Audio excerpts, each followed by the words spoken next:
기독교 역사가 앤드류 월스라고 하는 분이 이렇게 이야기를 했습니다.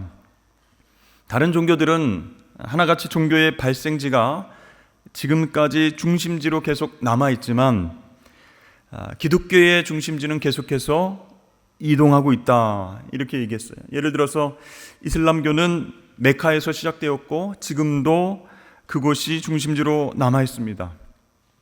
불교도 그렇고 힌두교도 마찬가지입니다. 그런데 기독교는 다르다는 거예요. 원래 예루살렘이 중심이었지만 지중해 세계로 옮겨졌습니다. 그래서 알렉산드리아, 북아프리카, 또 로마가 중심이 되어서 수세기 동안 그렇게 기독교의 중심지로 유지가 되었습니다. 그러다가 북유럽이 중심지로 옮겨졌어요. 1000년 동안 기독교가 번영을 누렸습니다.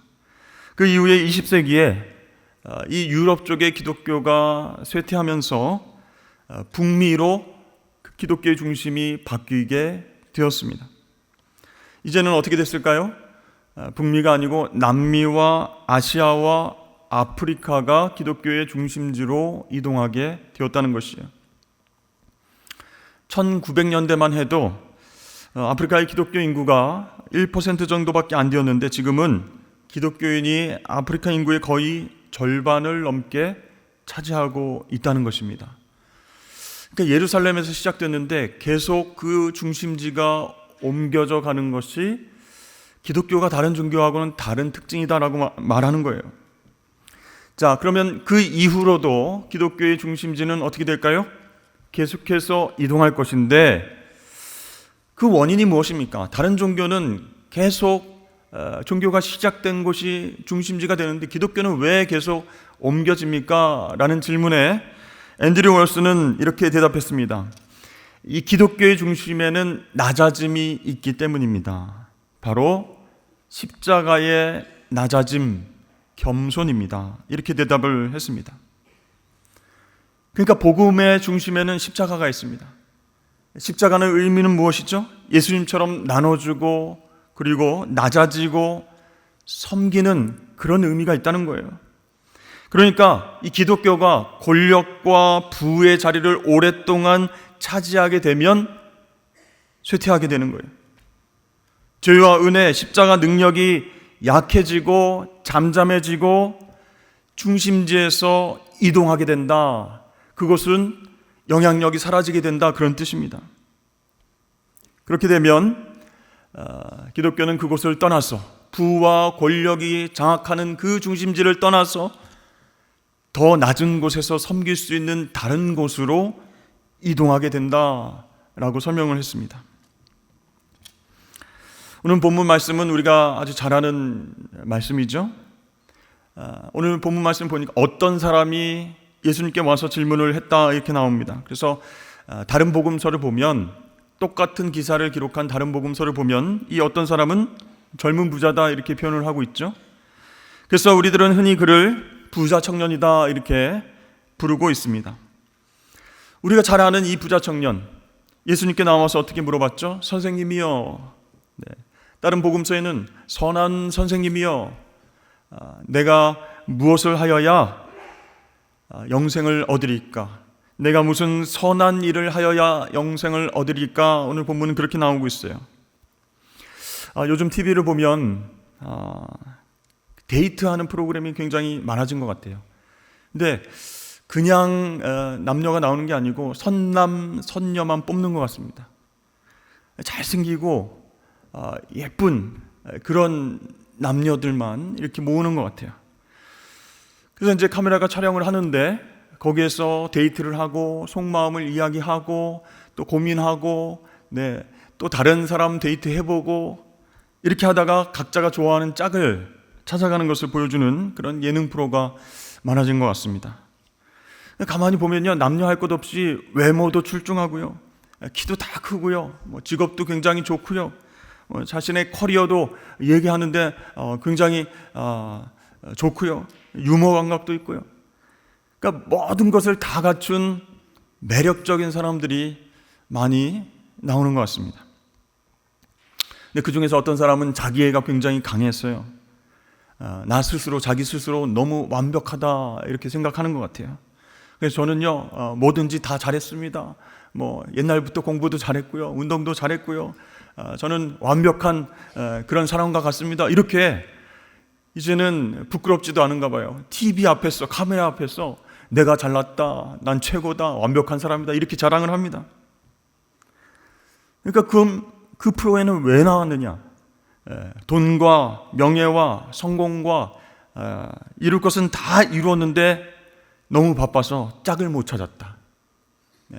짝을 못 찾았기 때문에 이 프로그램을 찾아왔다. 그래서 좋은 만남이 있었으면 좋겠다. 이렇게 자신 있게 말하는 것을 보게 됩니다. 오늘 본문에 나오는 부자 청년도 젊은 나이지만 많은 것을 이루었던 것 같습니다. 어린 나이지만, 젊은 나이지만 재력과 도덕적인 삶과 또 외모와 사람들에게 칭찬받는 그런 어떤 분위기 속에서 나름대로 자신감 있게 살아온 사람인 것 같아요.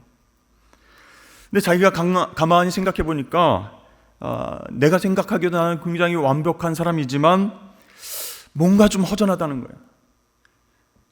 몇 퍼센트 좀 모자란 것 같아요. 이 공허감, 그것을 채우고 싶었습니다. 그래서 자신이 생각하기에 유명한 랍비를 찾아가서 물어봐야 되겠다. 내가 과연 무엇이 부족한가? 나는 무엇을 채워야 되는가? 한번 물어봤으면 좋겠다 생각하고 자기 생각하기에 유명한 랍비인 예수님을 찾아오게 된 것이었습니다. 그래서 그 청년은요, 아주 당당하게 예수님 앞에서 얘기합니다. 저는요, 10계명 지금까지 모두 지키면서 살아왔습니다. 살인하지 말라, 간음하지 말라, 도둑질하지 말라, 거짓 증언하지 말라, 내 부모를 공경하라, 내 이웃을 사랑하라. 하나님이 우리에게 주신, 나에게 주신 계명들 다 지키면서 살아왔습니다. 선생님 보기에 저는 무엇이 부족한 사람처럼 보이십니까? 제 여러 가지 커리어가 있는데 영적인 커리어에 무엇을 추가해야 될까요? 선생님께서 시킨 대로 다 할 수 있습니다. 그것이 뭔지만 알려주십시오. 영생을 얻으려면 내가 무엇을 더 해야 되겠습니까? 이렇게 질문한 것이죠. 예수님은 이 청년이 하나님께서 주신 계명을 철저하게 지키고 도덕적인 삶을 살아왔다라고 하는 것은 인정을 하셨습니다. 하지만 너에게 한 가지가 부족하다라고 말씀하시면서 가서 내 소유를 팔아 가난한 사람들에게 다 주라. 그리하면 하늘에서 보화가 내게 있을 것이다. 그리고 와서 나를 따르라. 이렇게 말씀을 하셨습니다. 부자 청년이 기대한 대답과 완전히 다른 거예요. 엄청난 카운터 펀치를 한 방 맞은 것 같았습니다. 이 청년은 정신이 아찔아찔했습니다. 아니, 내가 가지고 있는 모든 것을 팔아서 가난한 사람들에게 나눠주고 지금 내가 보기에도 형편없어 보이는 그 제자와 같은 삶을 살라고 나에게 이야기하시는 건가? 아찔하죠? 여러분, 예수님 말씀은 무슨 뜻이겠습니까? 진정으로 나를 따르고 영생을 얻고 싶다면 당연히 계명대로 살아야 되겠지. 하지만 단순히 도덕적으로 나쁜 짓만 회개하고 만족한다면 너는 기껏해야 종교적인 사람이 될 뿐이다. 네가 정말로 영생을 얻고 하나님과 친밀해지는 그런 관계를 원하는가? 허전함에서 벗어나고 싶은가? 그렇다면 네가 하나님께 받은 선물을 지금하고는 다르게 사용해야 된다. 그런데 지금까지 너는 하나님 주신 선물들, 좋은 것들을 잘못 사용해왔다. 그러니 그것을 회개하고 가난한 사람들에게 다 나누고 베풀어주고 나서 나를 따르라. 이런 뜻이에요. 가만히 주님의 말씀을 들어보면요, 이 청년이 갖고 있는 부와 재물에 대해서 예수님께서 부정적으로 말씀하시지는 않으셨습니다. 근데 어떻게 말씀하셨죠? 하나님께서 맡겨주신 좋은 것, 그 부를 어떻게 사용하는가, 거기에 대해서 주님께서 강조해서 말씀하시는 거예요. 여러분, 이 땅에 살아가면서 부자인 사람들 굉장히 많죠. 나만 빼고 다 부자인 것 같습니다. TV나 SNS나 뉴스를 보면요, 야, 진짜 부자가 이렇게 많은가, 이런 생각이 들어요. 정말 원하는 대로 돈을 막 쓰고 많이 쓰고 얼마나 좋을까, 이런 부러움을 또 사기도 합니다. 근데 여러분, 사람들은 자신의 부와 재물을 어떻게 사용할까요? 다 좋은 일에 쓸까요? 다양하게 그 부를, 재물을 사용합니다. 어떤 사람은 자신의 약점과 흠이 있어요. 그걸 감추기 위해서 돈을 쓰는 사람이 있습니다. 또 어떤 사람은 내적으로 계속 궁핍해요. 돈은 많은데 항상 허전하고 힘들어요. 그걸 채우기 위해서, 그 마음의 허전함을 채우기 위해서 좋은 것을 계속 사는 거예요. 또 사고, 또 만족하지 못하면 또 다른 것을 사고, 그렇게 재물을 사용하는 사람도 있습니다. 또 어떤 사람은요, 열등감이 굉장히 많아요. 그래서 나보다 더 좋은 것을 갖고 있는 사람을 보면은 견디질 못하는 거예요. 그 열등감을 해결하기 위해서 남들이 살 수 없는 좋은 것, 아름다운 것, 정말로 비싼 것, 한정판, 그거 내가 갖고 있어야 돼. 이렇게 재물을 사용하기도 합니다. 또한 부요롭고 또 많은 것을 가난한 이웃들과 또 봉사에 쓸 수 있는 사람은요, 그렇게 나누고 살아갑니다. 교회에서 또 사회에서 인정받으면서 기부도 많이 하고 헌금도 하고 그렇게 많이 봉사를 합니다. 그런데 자신이 교회와 사회에 쌓은 성과나 업적을 자랑하면서 하나님께 이렇게 기도하기도 합니다. 하나님, 내가 이렇게 재물을 잘 사용하지 않습니까? 엄청난 업적, 엄청난 헌물을 했지 않습니까? 우리 교회도요, 저기 보이는 거 다 내가 헌물한 거예요. 하나님, 제가 이렇게 훌륭한 일을 많이 했는데 내 기도 안 들어주실 겁니까? 그러니까 여러분, 부와 재물이 있는 사람들이 이렇게 다양하게 재물을 사용하고 있다는 거예요. 그런데 주님의 관심은 무엇입니까? 그 사람이 하나님께 받은 좋은 것들, 그것을 어떻게 사용하는가. 그것이 주님의 관심사였다는 거예요. 근데 안타깝게도 이 청년은 어떻습니까? 이 많은 재물을 자신만을 위해서 사용하길 원했다는 거예요. 그리고 그 재물을 주신, 부를 허락하신 하나님께 감사하지 아니하고 또 다른 영적인 스펙을 쌓기 위해서 예수님을 찾아온 것입니다. 나 의롭죠? 내가 여태까지 어떻게 살아왔는지 주님 인정해 주십시오. 그런데 내가 2% 좀 부족한 것 같은데 영생을 얻기 위해서, 영적인 스펙을 쌓기 위해서 더 무엇을 해야 되겠습니까? 이렇게 질문하러 온 것이죠. 예수님은 그 부자 청년에게 이렇게 말씀하셨습니다. 너는 너의 부와 성공에 엄청난 자부심이 있구나. 그런데 내가 보니까 그렇게 네가 살아갈수록 너는 점점 하나님으로부터 멀어지게 될 것이다.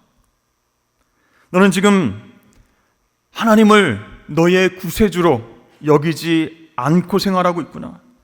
내가 그것을 어떻게 하느냐고? 네가 당장 돈이 없이 산다고 생각해 보아라.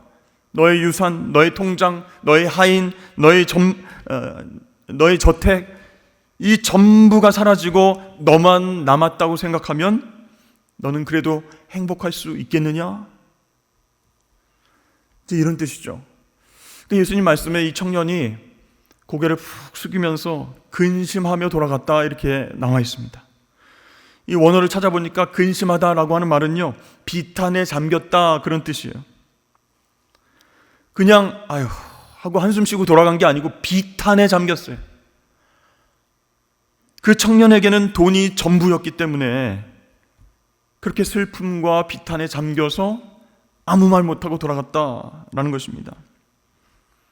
그 청년에게 돈을, 자신의 재산을 전부 가난한 사람들에게 나누어 준다라고 하는 것은 곧 자신을 잃어버리는 것과 같았기 때문에 비탄에 잠겼어요. 그 돈 다 내어주면 내 자신도 해체될까 봐, 없어질까 봐. 그래서 슬픔에 잠겨서 돌아가게 됐다는 것입니다.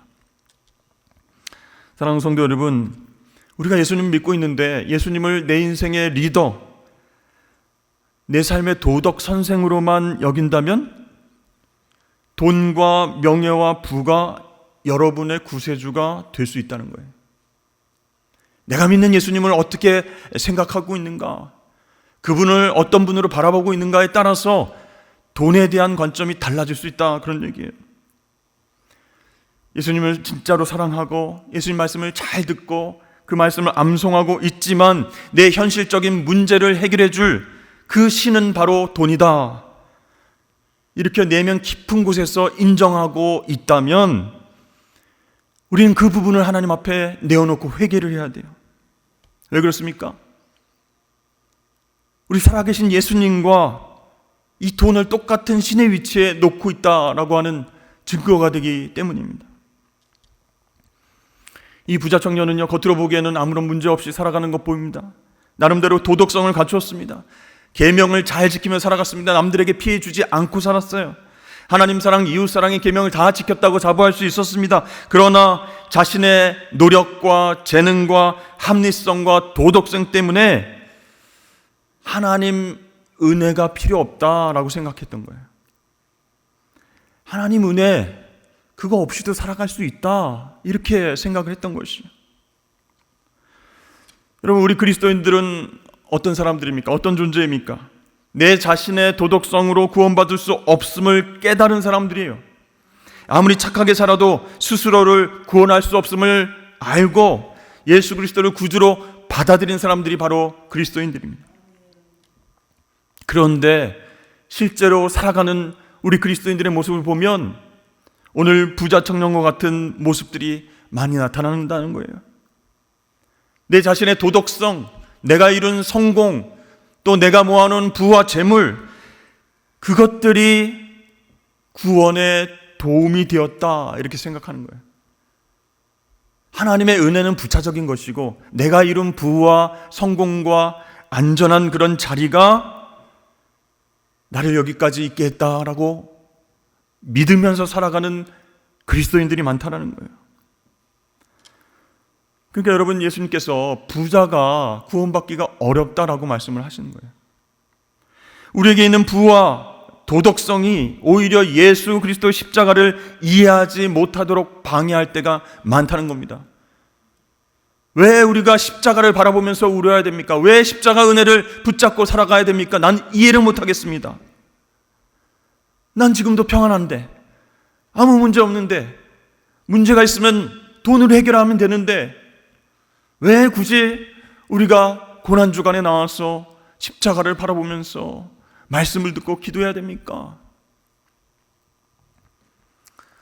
주변 사람들도 그런 생각을 부추길 때도 많아요. 아, 저분은요 법 없이도 살 사람이에요. 너무 착한 사람입니다. 야, 내가 살아오면서 그렇게 착한 좋은 성품을 가진 사람 저분밖에 못 봤어요. 성실합니다. 똑똑합니다. 자수성가해가지고 돈도 많이 벌었습니다.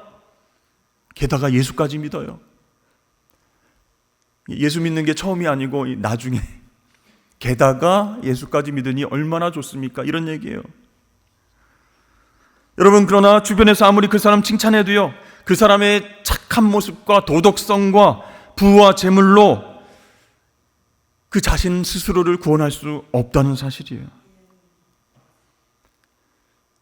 오해하고 살아가는 사람들이 많이 있어요. 그래서 여러분, 그런 사람들에게는 예수님이 필요합니다. 예수님의 은혜가 필요한 것이죠. 십자가의 은혜가 필요하다는 것입니다. 이 부자 청년과 비슷한 사람이 마가복음 12장에 기록되어 있습니다. 마가복음 12장 8절에 보니까 서기관 중 한 사람이 그들이 변론하는 것을 듣고 예수께서 잘 대답하신 줄을 알고 나와 묻되 모든 계명 중에 첫째가 무엇이니까?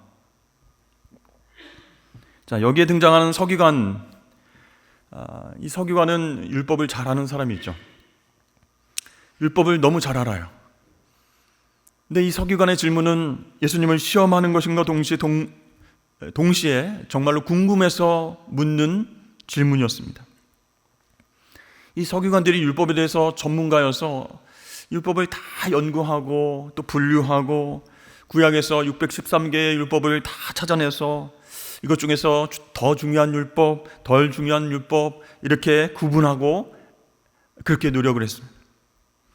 그래서 예수님께 나와서 질문한 거예요. 수백 가지 율법 중에 수백 가지 하나님 명령 중에 무엇이 가장 중요합니까? 이렇게 질문한 거예요. 예수님께서 그 의도는 아셨지만 대답을 해주셨어요. 첫째는 내 마음과 목숨과 뜻을 다하여 주 너희 하나님을 사랑하라. 그것이 첫 번째 계명이고, 둘째는 내 이웃을 내 자신과 같이 사랑하라 하신 것이다. 자, 예전부터 서기관이나 율법학자들은 갈등을 좀 많이 했어요. 왜냐하면 이 율법과 사랑이 상충된다 이렇게 생각했기 때문입니다. 율법을 따를 것인가 아니면 하나님의 사랑을 추구할 것인가. 그런데요, 예수님의 대답을 들어보면 여러분 어떤 생각이 드십니까? 많은 수백 가지 율법 중에서 예수님이 딱 두 가지만 선별하신 것이 아니라는 거예요. 이 사랑을 율법 위에 두신 것도 아니라는 거예요. 그럼 예수님이 하나님 사랑, 이웃 사랑 이 두 가지를 이야기하신 것은 어떤 의미가 있습니까? 예수님의 말씀은요, 사랑이 율법을 완성시킨다라는 것을 강조하신 것입니다. 하나님 사랑, 이웃 사랑 이게 없으면 다른 여러 수백 가지 율법 지키려고 노력해도 소용이 없는 거야. 그 사랑이 있어야 율법이 완성되는 거야. 내가 그 하나님 사랑 완성시키러 왔어. 십자가에서 직접 너희 죄를 위해서 죽음으로 너희를 사랑하신 하나님의 사랑을 확증시키기 위해서 여기에 왔어. 그러니까 예수님 말씀은요, 하나님과 이웃을 사랑하는 마음으로 순종하지 않으면 율법 그것은 완성되지 않는다, 그런 뜻이에요. 이 서기관의 반응은 어땠습니까? 선생님 옳습니다. 맞습니다. 하나님 사랑하는 것과 이웃을 내 몸과 같이 사랑하는 것, 그것이 전체로 드리는 모든 번제물과 기타 제물보다 더 난 것입니다. 이렇게 예수님의 대답 인정하고 그렇게 대답을 했어요. 자, 그 서기관이 번제물 얘기한 것은요, 무슨 의미가 있을까요? 희생 제물만으로는 죄를 없앨 수가 없다라는 것을 깨달은 거예요. 율법의 기준이 인간이 도달하기까지는 정말 불가능한 수준이구나라는 것을 깨달았어요. 이 점을 깨달으면 깨달을수록 복음의 은혜에 점점 가까워지게 되는 것이었어요. 그래서 예수님께서 이렇게 말씀하십니다. 예수께서 그가 지혜 있게 대답함을 보시고 이르시되 네가 하나님의 나라에서 멀지 않도다. 네가 하나님 나라에 가까워지고 있다, 멀지 않다.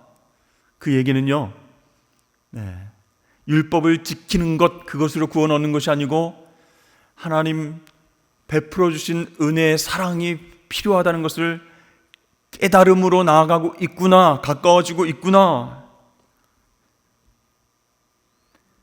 여러분, 이 대답은요, 오늘 부자 청년에게 예수님께서 하셨던 대답, 내가 한 가지 부족한 것이 있다.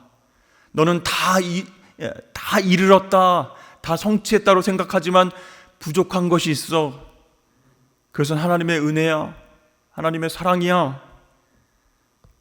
그 말씀과 똑같은 대답이에요. 근데 둘의 반응은 달랐습니다. 부자 청년은 근심하면서 비탄에 빠져서 돌아갔고, 서기관은 어떻게 했습니까? 주님의 말씀이 옳습니다라고 인정을 했던 것이죠.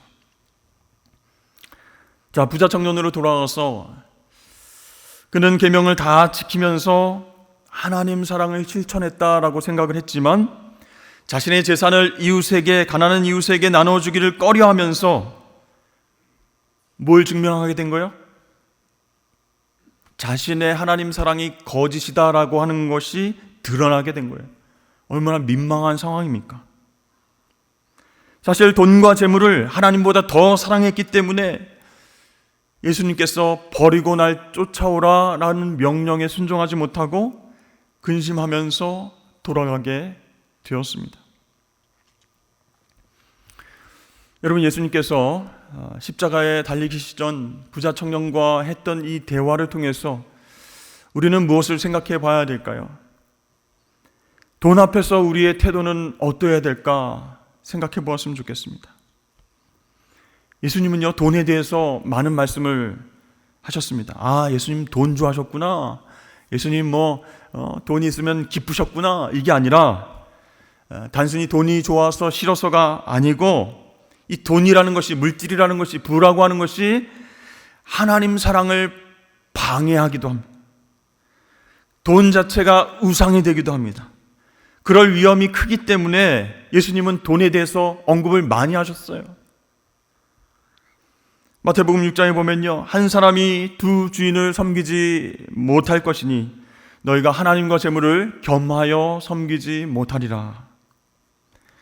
누가복음 16장에는요, 불의한 청지기 비유를 통해서 이렇게 말씀하셨습니다. 너희가 만일 불의한 재물에도 충성하지 아니하면 누가 참된 것으로 너희에게 맡기겠느냐. 또 마태복음 6장에는요, 내 보물이 있는 그곳에는 내 마음도 있느니라. 또 마가복음 12장에는요, 그들은 풍족한 중에 넣었거니와 이 과부는 가난한 중에서 자기의 모든 소유, 생활비 전부를 넣었느니라. 마태복음 26장 향유옥합을 깨뜨린 여인, 그 사건 가운데 이렇게 말씀하셨어요. 너희가 어찌하여 이 여자를 괴롭게 하느냐? 그가 내게 좋은 일을 하였느니라. 예수님 시대도 그렇고 요즘도 그렇습니다. 많은 사람들이 돈을 너무 소중하게 생각하고 있어요. 돈을 나의 구세주로 여기고 살아가고 있습니다. 돈만 있으면 모든 게 해결될 것이다. 돈이 채워지면 나의 육체와 영혼이 구원받을 수 있을 것 같다. 이런 생각을 하는 거예요. 그러니까 돈이 있어야 우리는 사람 구실을 할 수 있다, 이런 생각을 하죠. 또 고급 식당에서 맛있는 음식도 먹고 좀 즐기면서 살 수 있, 또 명품을 사면서 폼나게 살 수 있다. 남들에게 무시당하지 않으려면 이 정도는 기본으로 갖고 있어서 좀 보여줄 때는 보여줘야 된다. 이렇게 생각하는 사람들이 점점 더 많아지는 것 같습니다. 여러분, 이런 생각하는 사람들은요, 돈이 더 이상 수단이 아니라 자기 가치의 기준이 되는 거예요. 자신의 전부가 되어버립니다. 그리고 나중에는 그것을 섬기게 됩니다. 우상으로 섬기게 되는 거예요. 이 돈이라고 하는 것이 본질적으로 악하진 않지만 이 사람들을 하나님에게서부터 멀어지게 하는 힘이 있는 거예요. 그래서 예수님은 계속해서 돈에 대해서 경고의 말씀을 하신 것입니다. 예수님은요, 젊은 나이에 부를 이룬 부자 청년, 도덕적으로 완벽하고 계명을 열심히 지키려고 노력해왔던 그 부자 청년, 그 청년을 긍휼히 보시고 말씀을 하신 거예요. 너의 재물을 가난한 사람들에게 나눠주고 지금까지 그 재물이 너를 지배하는 신이었다라고 하는 것을 인정하고 내려놓아라. 그러면 진짜 구세주인 나를 따르며 살 수 있을 것이다 말씀하셨어요. 여러분, 예수님 앞에 와서 선한 선생님이요, 내가 무엇을 하여야 영생을 얻겠습니까? 제가 지금까지 어떻게 살아왔는지 쭉 설명해 드리겠습니다. 이렇게 잘난 척하면서 이야기를 했을 때 예수님은 어떤 마음이 드셨을까요? 어린 놈이 돈 맛을 알아가지고 이게 진짜 구세주인 나도 못 알아보고 이게 저런 한심한 놈 같으니 저게 언젠간 돈바라게 맞아서 죽지 싶다. 이렇게 예수님께서 생각하신 것이 아니고 그를 보시고 사랑하사 그랬습니다. 이 부자 청년의 정말 의롭고 또 의롭고 싶은 그 모습을 보시면서도 그를 보시고 사랑하사 이렇게 기록하셨어요. 왜 예수님은 부자 청년을 바라보시면서 사랑의 마음으로 가득 차셨을까요? 당시 부자 청년의 나이가 예수님의 나이와 비슷했던 것 같습니다. 이제 30 초반쯤 되었던 것 같습니다. 그리고 중요한 건 부자라는 점에서 동질감을 느끼셨다라는 것이에요. 여러분, 예수님은요, 청년이 상상할 수도 없는 엄청난 부자이십니다. 영원 전부터 영광과 부와 사랑과 기쁨 속에서 사셨어요. 근데 예수님은 그 부와 영광을 버리고 이 땅에 오셨습니다. 사도 바울은요, 예수님이 부유하시지만 우리를 위해서 가난해지셨다 이렇게 말씀하고 있어요. 고린도후서 8장 말씀에 우리 주 예수 그리스도의 은혜를 너희가 알거니와 부유하신 이로써 너희를 위하여 가난하게 되심은 그의 가난함으로 말미암아 너희를 부유하게 하려 하심이라. 아멘. 여러분, 예수님께서 오늘 돈을 사랑하는 모든 사람들에게, 돈이 정말 우리 인생에서 가장 소중하다라고 생각하는 그 사람들에게 이렇게 말씀하십니다. 나는 세상 누구보다도 가난해졌다. 내 전부를 내주었다. 왜냐하면 바로 너를 위해서. 이제는 네가 나를 따르기 위해서 전부를 내놓아야 한다. 내가 너를 얻기 위해서 내 목숨을 내놓았으니 너도 나를 따르기 위해서 내놓아야 할 것이 있다. 나는 너를 얻기 위해서 진짜 부와 모든 것을 내어버렸던 부자 청년이다. 이제 너는 나를 얻기 위해서 너의 부를 버려야 할 것이다. 사랑하는 성도 여러분, 예수님께서 진짜 부자 청년이심을 믿으십니까? 세상 모든 것을 창조하시고 다스리시고 운행하시고 주권적으로 인도하시는 우주 최강 부자이세요. 아무리 일론 머스크라든지 마크 저커버그, 제프 베이조스, 젠슨 황, 워런 비핏이 1,000조 원이 넘는 어마어마한 세계적인 부자라고 할지라도 예수님과 비교할 수가 없습니다. 이렇게 예수님이 진짜 부자이심을 우리가 알고 인정하게 되면 돈에 대한, 재물에 대한 우리의 태도가, 우리의 생각이 바뀌게 될 것입니다. 여러분, 진짜 부유한 사람이 되고 싶으십니까? 그럼 예수님의 십자가를 바라봐야 할 줄로 믿습니다. 그 십자가가 뭐가 좋다고 그걸 바라보면 부유해진다고요? 그게 무슨 말입니까? 여러분, 그 십자가를 바라보면서 왜 우주 최강 부자이신 예수님께서 당신의 모든 부와 명예와 영광을 버리고 이 땅에서 모진 고난을 받으시고 십자가에서 죽으셨는가, 그걸 생각해 보라는 거예요. 내가 갖고 있는 작은 소유와 부와 명예와 영광이 과연 어떤 의미가 있는가? 사랑하는 사람을 위해서, 가난한 자들을 위해서 하나도 나눠주지 못하는 그 부와 명예가 과연 십자가 앞에서 어떤 의미가 있는가?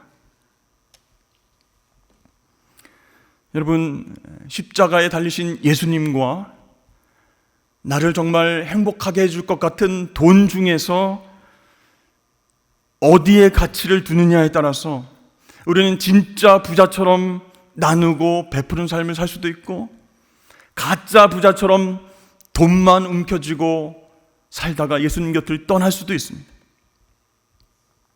여러분, 우리를 구원하기 위해서 당신의 전부를 내어주신 진짜 부자는 예수님이신 줄로 믿습니다. 그 예수님 십자가를 바라보고 우리의 믿음과 신앙의 가치관을 점검하실 수 있기를 바랍니다. 여러분, 우리는 예수 생명으로 살아가는 사람이에요. 예수의 능력으로 살아갈 수 있는 존재예요. 그런데 그 예수님의 능력 어디에서 나타날까요? 권력과 돈을 사랑하는 그 사람들을 떠나서, 권력과 돈을 사랑하는 국가와 종교를 떠나서 예수님처럼 아낌없이 나눠주고 베풀어주는 사람과 그 나라에게 바로 예수님의 능력이 흘러들어가게 되는 것입니다. 그러면 여러분, 우리도 예수님의 능력으로 살 수 있어요. 부자 청년에게 물어보신 예수님께서 우리에게도 이렇게 물어보십니다. 너는 어떻게 살 것이냐? 오늘 말씀을 기억하시면서 이 부자 청년처럼 근심하며 떠나지 아니하고, 주님, 제가 주님 십자가를 바라보면서 정말 우주 최강 부자이신 주님께서 왜 나를 위해서 피를 흘리셨는가 생각하면서 그 예수님의 능력으로 살아가겠습니다 대답하는 저와 여러분 되시기를 주의 이름으로 축복하겠습니다.